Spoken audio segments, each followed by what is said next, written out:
Live, y'all. And remember, let's engage with our audience via comments.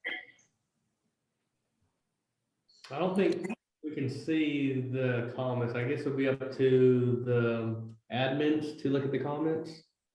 Or just kind of flip your pages. We are live now, guys.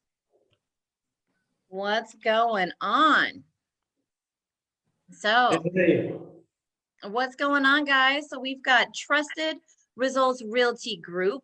We've got Miss Cynthia Day and Maria Day.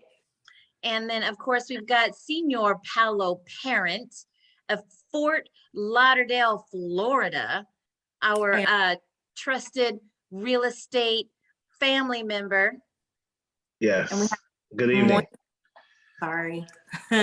And we have Moin Kazi, CCIM, commercial real estate expert and crypto investor, and then some from Arkansas.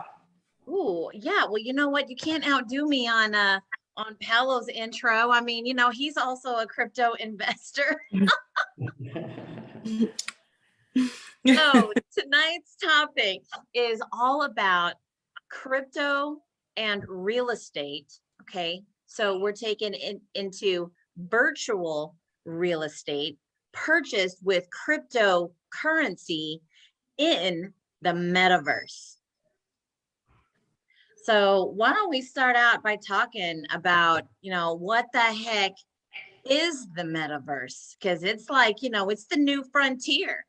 But the thing is like the frontier is here, like this isn't some like distant thing that's coming soon, like we don't have any coming soon signs on the metaverse. Like the metaverse is here. So what is it, guys? Well, the metaverse is just a digital representation of our regular world. So it's been around, to be honest, it's been around a while because my kids have been playing roller blocks for the past couple of years, and roller blocks would be an example of the metaverse. But what's becoming so significant about the metaverse is that now the metaverse is adding value where, you can make money in the metaverse. You can own actual digital assets in the metaverse. And that's the game changer. And that's the frontier, where the metaverse is becoming a viable business, environment. I agree 100%. He nailed it.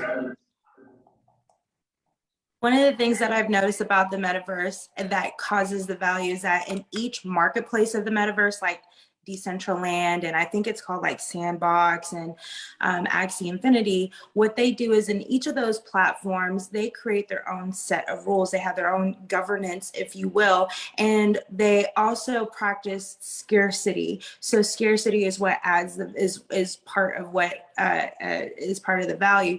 So in each metaverse realm, such as Decentraland, they have only but X amount of plots of land, digital land, if you will. So, and then that's where, whenever you purchase that plot of land, that's where the NFTs come in, and we'll just go on through all that. But I just wanted to be sure that we clarified what adds the value. It's the governance in each of those platforms that has the scarcity of what's available to purchase.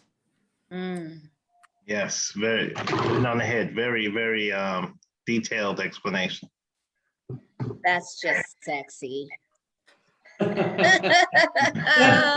Love it. Intelligence is sexy. And I'm going to get you the t-shirt, sis. Yes. So, and that's where I guess the tokens come in, because on each different platform, like you mentioned, there's Sandbox, Axie Infinity, Decentraland. There's one called Gala right now. All of them have tokens, and those tokens represent, value. And those tokens are what's used to purchase these items of scarcity, like these NFTs, non-fungible tokens on the metaverse. So that's where the value comes in. And that's where the exchange comes in, having, being able to accumulate tokens, or, and, so you can engage in commerce in the metaverse. Yeah, I got friends that are working on selling cars on the metaverse right now. And then also Wow. there's designers that are doing, like name brand designers. They're coming out their own digital line for hundreds of $1,000s when people are buying it up. And it's just Wow. It's crazy. this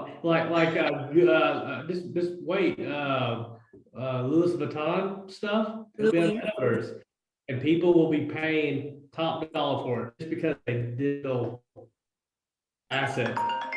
Wow. So are they paying in US dollar currency, or are they paying in crypto only? Crypto, everything, Yeah. Only digital, crypto everything's in the staying. metaverse. You can turn your US dollar into crypto and then buy stuff and turn that crypto back into US dollar. But eventually the whole US dollar, the whole pound, the whole dinar, whatever, it's gonna go away from physical to just digital. That's just like Yeah. Facebook. Facebook has changed their name. I don't know if you guys know, but Facebook has changed their name. And Yep. then Microsoft spent, how much was that, Paolo? I mean, how many Micro- billions? $80 billion to acquire Activision, which is a video game company. Wow. That's a big move. That's a big that's a move. ballsy move. Yep. Well, sis, to kind of give you a little bit more, so in each of those metaverses, they have very specific, like, how there are different types of tokens and coins. Well, in each metaverse, they have whatever acceptable funds are, right? I think, was it Decentraland? Y'all correct me, but like one of the coins that they've created is called Mana. And that's acceptable in that platform. And then you also you can link up your digital wallet. Now there are some wallets that will work in some platforms and not. So you just have to understand, you have to look up the rules or the layout of the land. And in each metaverse, like, remember when I was talking about governance? Well, the people make up the rules. It's we, the people, who come up with what is allowed in that space and what's not. So circling back to Moin's comment about the fashion, there are some people who are like trying to the people, they vote on, hey, this is acceptable in our land and this is not acceptable in our land. This is what we want here. So that's just, if we want mid-rise or whatever. So they do that in the land. So that goes with any other things that go with it. And so whenever they purchase those things, it's an NFT, it's an individual per thing, right? Each has its individual personalized thing, unique code, if you will. Yeah. And Maria, you just hit on a big part of what Metaverse is about. Because right now, what we have on the internet is it's centralized. That means Facebook uses your information for their own profit, or Google uses your information for their own profit. Data is more data-driven value than anything right now. Exactly, and they control your data, and they make their bread and butter off of us, off of our eyeballs.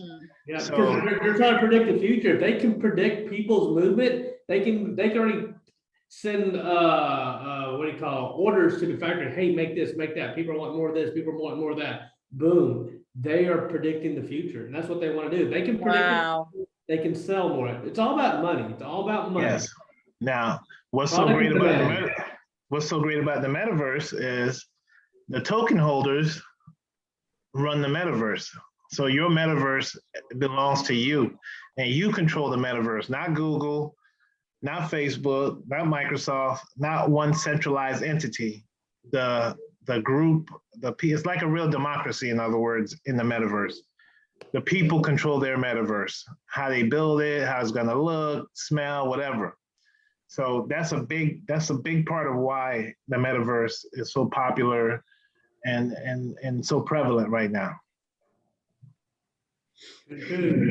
Yeah. I'm just reading an article. So Hyundai is getting into the game, and Hyundai wants to start selling cars in the metaverse. Wow. Wow, that's crazy. Hyundai wants to do, and this can't, it's on carbuzz.com if you want to reference. Hyundai wants to do business in the metaverse. Unreal. Well, Unreal. how can we They can do sell business in the parts, They can metaverse? sell parts, they can sell accessories. So, you know, like the ultimate metaverse back when I was growing up was Grand Theft Auto. Man, I had a Right. collection of cars. I lived this lifestyle where I was just pimping. That's right. I was just pimping. I made my money in illegal ways. But that was the ultimate metaverse. But, you know, there's some downfall to the metaverse. It really, there's a lot of bullying. There's a lot of, you know, like people are really mouthy. People are pushed to more extremes in the metaverse than they are in real life. So when you do get in the metaverse and when you do see things, it can be good and bad. Like EXP, they have a very professional metaverse where all these agents are conducting business and they're in conference rooms and they're doing really nice. Then you have these places where people are doing illegal deals in the metaverse. Yeah. So you gotta be careful. But there's opportunity. It's like anywhere else. There's opportunity anywhere.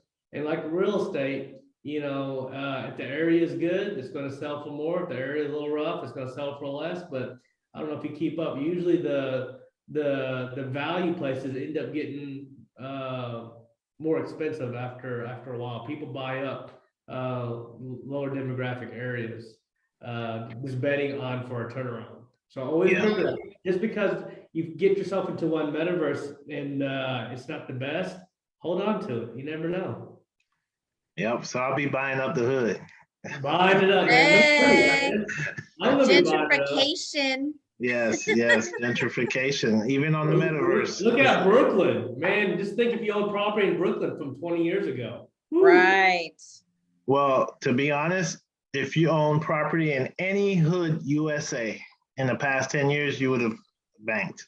Because, you know, I was all over the place. I was in New Orleans and in Cleveland, you know, all these cities where, you know, people were buying all these, you know, properties in the war zones, and all those properties got flipped, you know? That's like Memphis. They were giving away properties in Memphis over there off of Winchester and American Airways and places like that. It was just so rough. I remember they had 500 units for 6,500 or 5,500. Now those same units are like 35,000, 45,000. I'm like, wow. Yeah. Unreal. Unreal, for real. And that can happen in the metaverse. It can. I just really can. You know, right now everybody's like trying to rush to space. I think you'll start seeing space starting to slow back down. All these guys, and I think they're going to start focusing more of their energy and efforts and money, finances into the metaverse. And that's the thing. Anybody can create their own metaverse. Call of Duty. That's you know what's that called? What's the name of that company that developed Call of Duty? I can't even think of it, but I don't remember. yeah, But you know, now that we're talking about the metaverse and we're kind of like brainstorming a little bit, and we have people like Elon Musk doing what he calls the Neuralink. So once you're linked into the metaverse on a right into your brain via the Neuralink, you won't be able to distinguish the difference between the metaverse and reality at that point, because at that point it's like you're in a dream. You know, when we're dreaming, we're experiencing everything in that dream. We feel everything. I mean, it's real. And that's the scary part. Again, like you said, Moin, some of it is scary. That's where the metaverse is going. Wow. You know.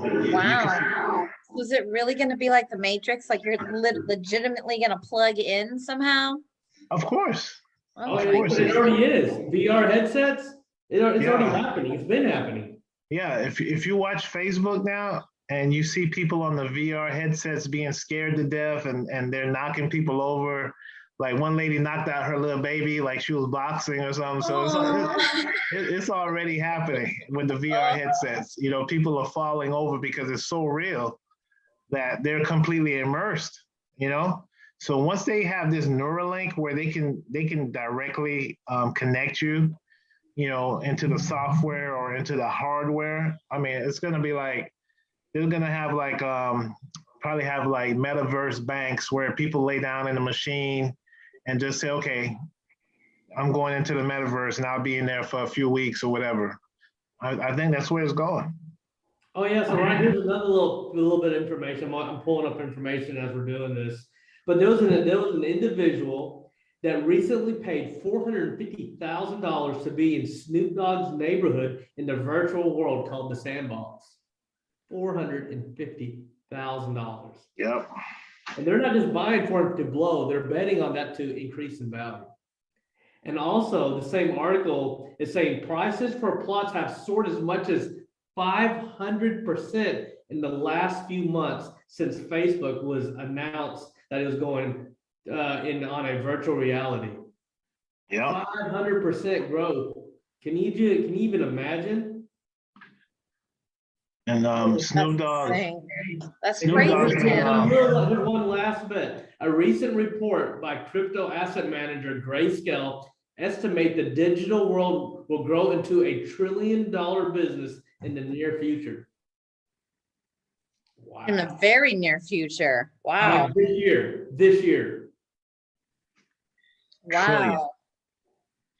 So you mentioned, Moin, that there are several different metaverses, right? And essentially anyone can create their own metaverse. So what are some popular, or I guess, how do you log into a metaverse? Like, if someone's just, watching today and they're like, well, let me just log into a metaverse. Like, where do you go?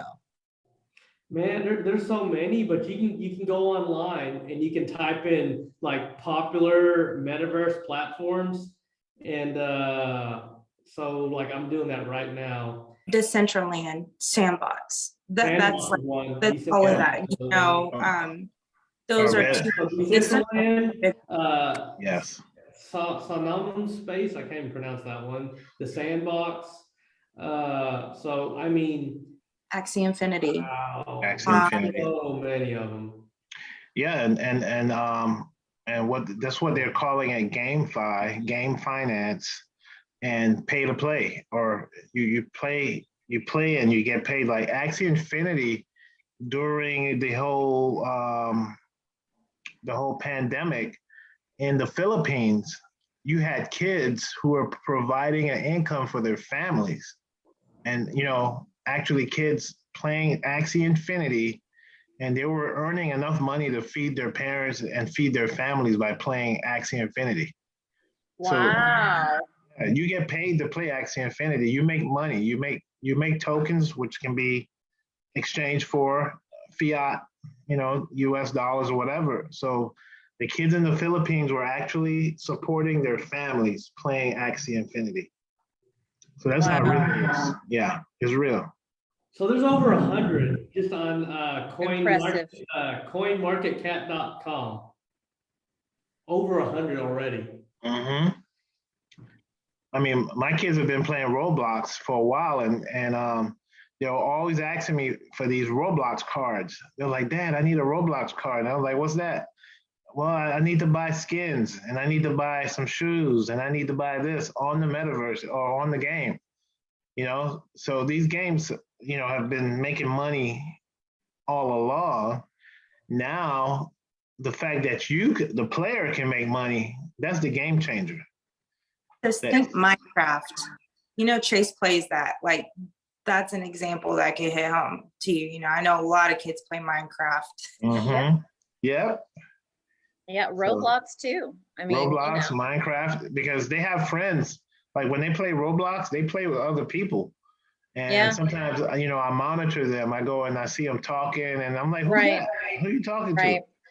Make sure you're not giving anybody your real information, your real world information, So do you guys remember Total Recall? Yeah. Remember how that first started off at? You go on this trip, but actually it's a virtual trip. And think about it. Everything that they usually put in Hollywood ends up playing out. It's so weird. It is weird. You're right. I don't know. I was way That back was in my back in the 80s, illness, man. so no. That was back in the 80s, yo. Yeah. If you watch the movies, you kind of like seeing the future from watching the movies. Exactly. I'm like, man, I remember seeing that on a movie. I remember seeing that on a movie. It's like, how did they know that that was about to happen? What was that Imagination. movie with Tom Cruise? Was it like called Vanilla Sky or something like that? When you get to choose your afterlife, or you like you freeze your body and then like you lucid dream for the rest of your time. Anyways, I'm just waiting for, all of that to happen too. Well, I mean, it's just bound to happen. And this, and the other thing, and there's a movie called Transcendence, where this guy dies, and they take his I guess his soul or his mind or whatever, and they download it into the system. Like they download him into the metaverse. So he's alive. He's being kept alive, but in a digital format. His soul or mind or whatever.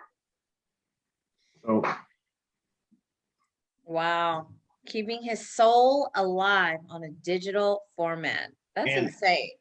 yeah, and you know what? We're kind of delving into this, and it's starting to sound insane, and it's starting to sound futuristic and impossible. But if we had spoken about the metaverse as it is today, 10 years ago, it would have sounded just as weird as what we're talking about now, right? Right. So this is a real thing. This is something that we have, especially if in the real estate industry, as it relates to us, we have to be part of this movement. Is be part of it or be left behind. Basically, where it appears to be that way. Right. That's You're what I living. was just. Go ahead, sis. No, you go ahead. Yeah, we're living in two different realms, if you will, like the digital and the tangible world, right?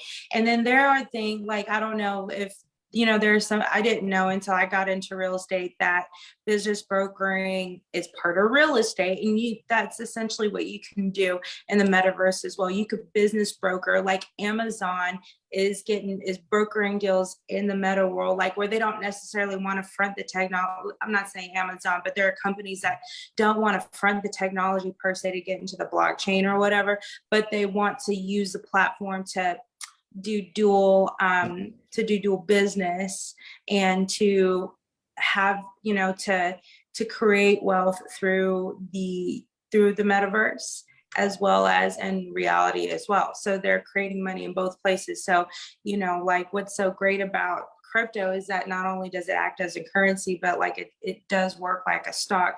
And to kind of backtrack to what Moin was saying about how like the people are bullies in the metaverse, that's something that, that's the policing aspect of it is what they're working out.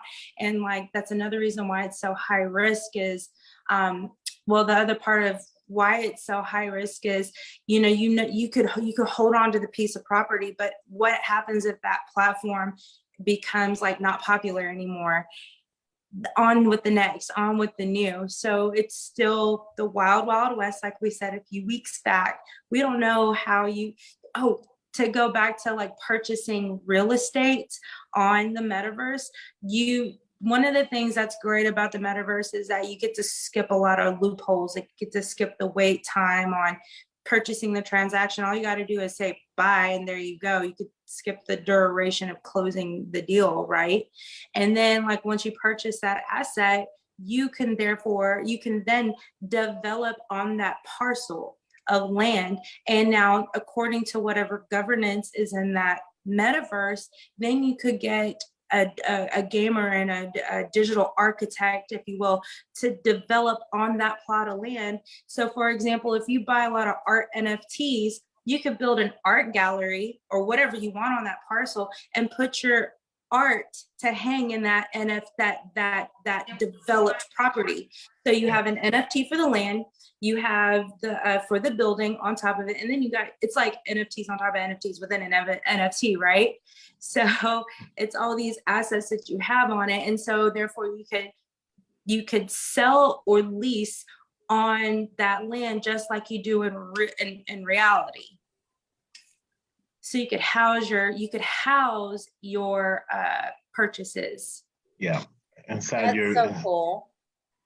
yeah. So like, where would you guys invest real estate in the metaverse? Like which metaverse, and what are you guys investing in? I'm still trying to figure out the metaverse. So I'm more on the crypto side, NFT side. Metaverse, I'm kind of, honestly, I'm probably a little late. No, not late, but I'm still trying to understand where I want to be at. That's just me being honest.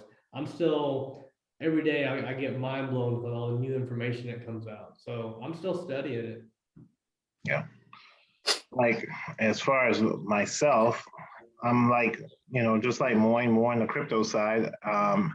Actually, I've been focusing a lot on the DeFi side, DeFi, staking, providing liquidity.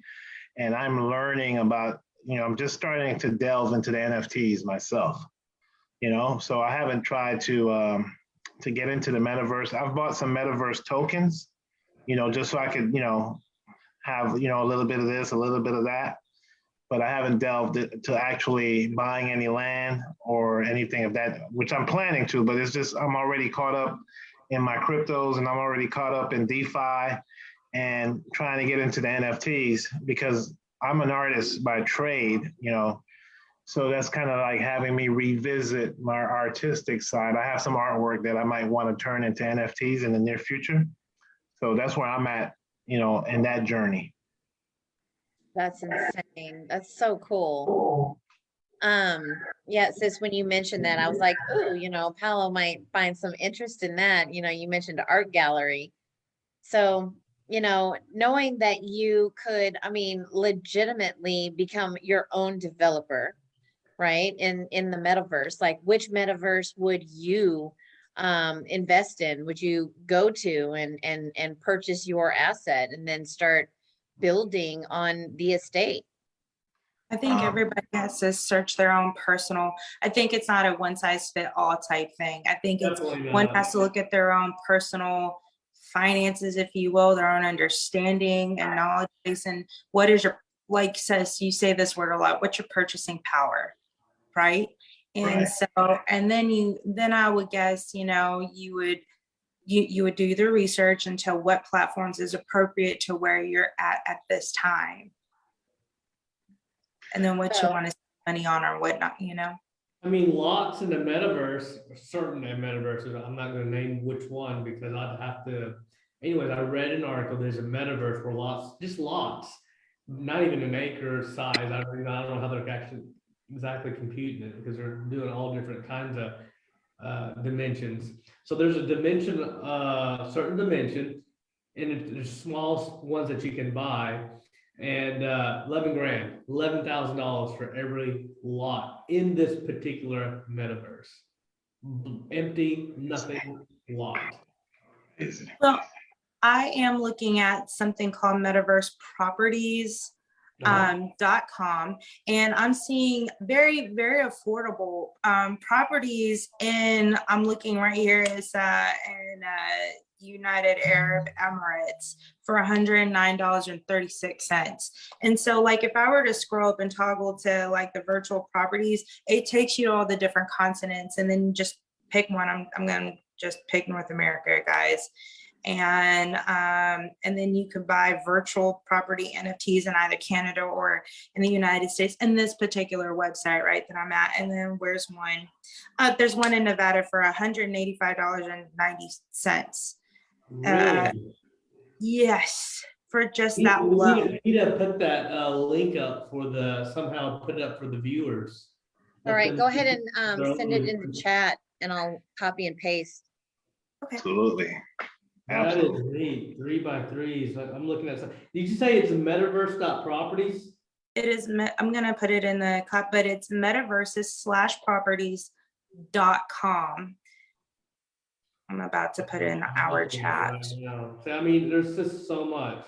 We're all learning in this. Like we said here a few weeks ago, it's a wild, wild west, and You know, some people just have a little bit more information than the others, and that's how we learn. We all come together, and it's like having an investment club. Say, hey, I heard about this. Hey, I heard about that. What do you know about it? Everybody adds their 2-3 cents. Next thing you know, you got $1, you know? Absolutely. Yep.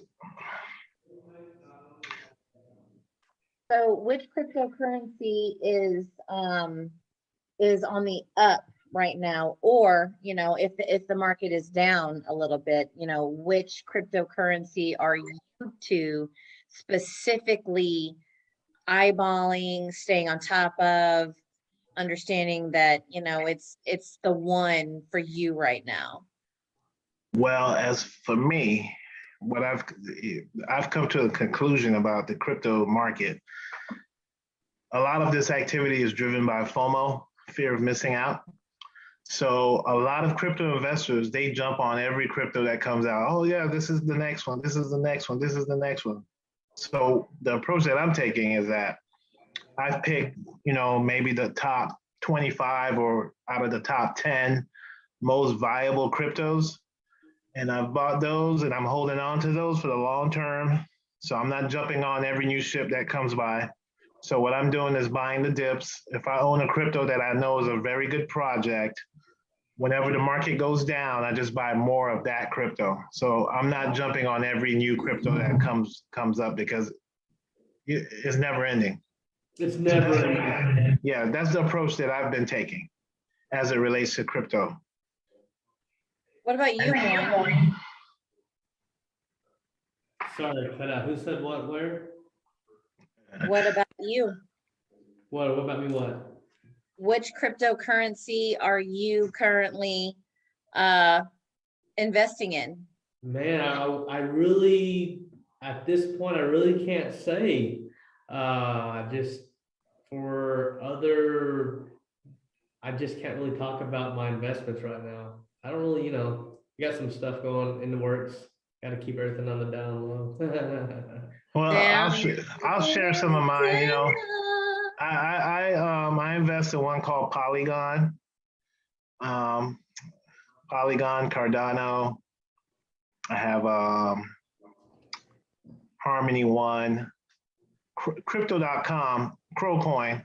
I'm kind of big on Crowcoin, so I have, you know, a good stake of Crowcoin, and I'm investing in the Crypto.com, you know, ecosystem.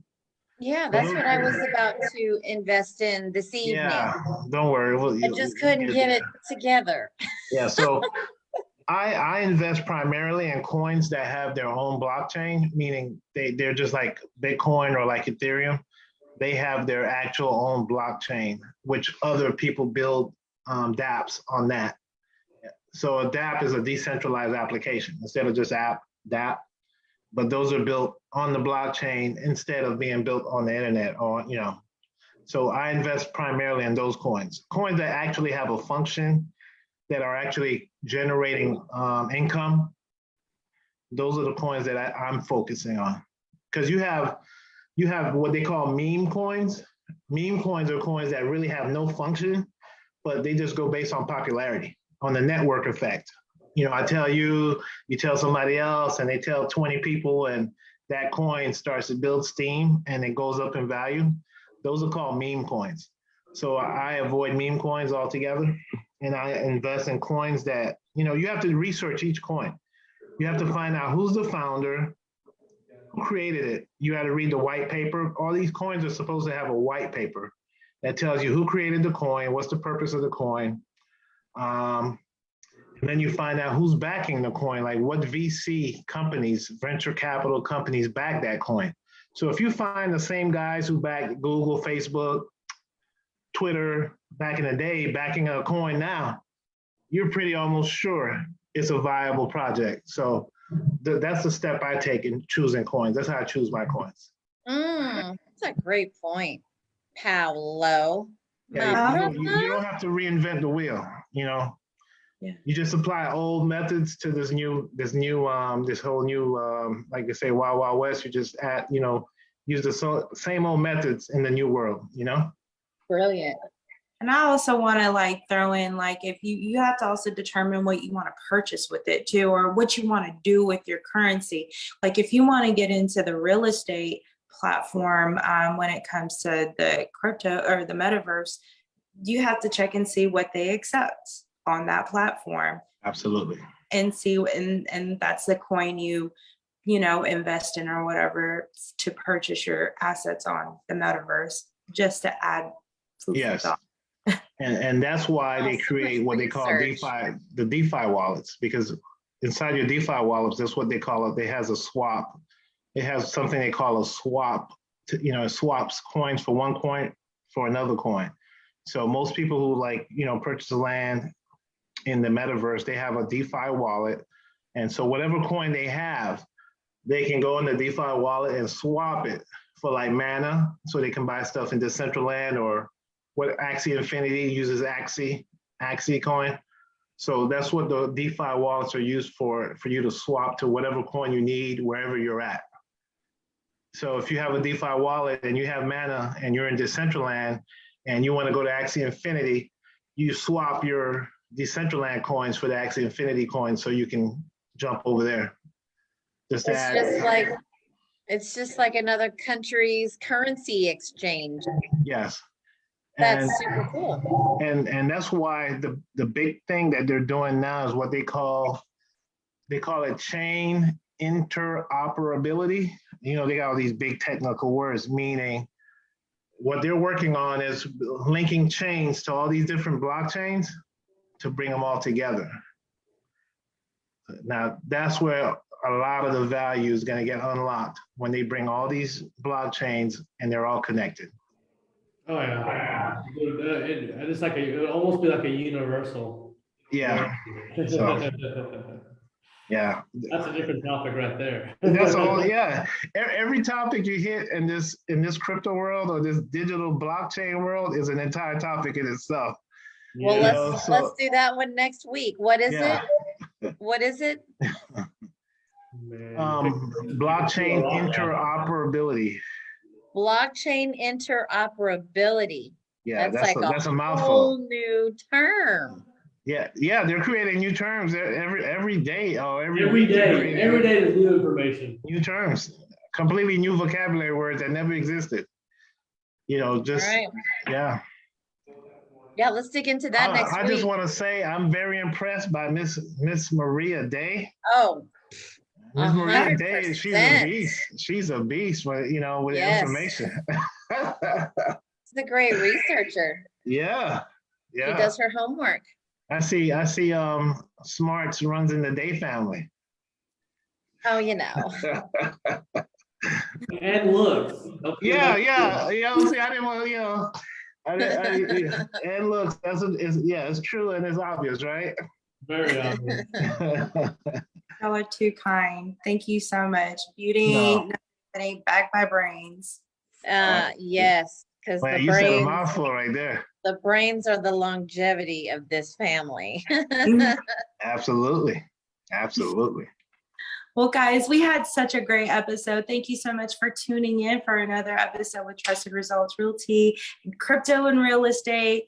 I'm Maria, my sis, Cynthia. and then our peeps, Paolo and Moin. Guys, check us out next week around 7:00 on Wednesdays. Talk to you soon. Have a good night. Thank you very much for having us. Good night. Until next time. All right. Good night, guys. Good night. Night.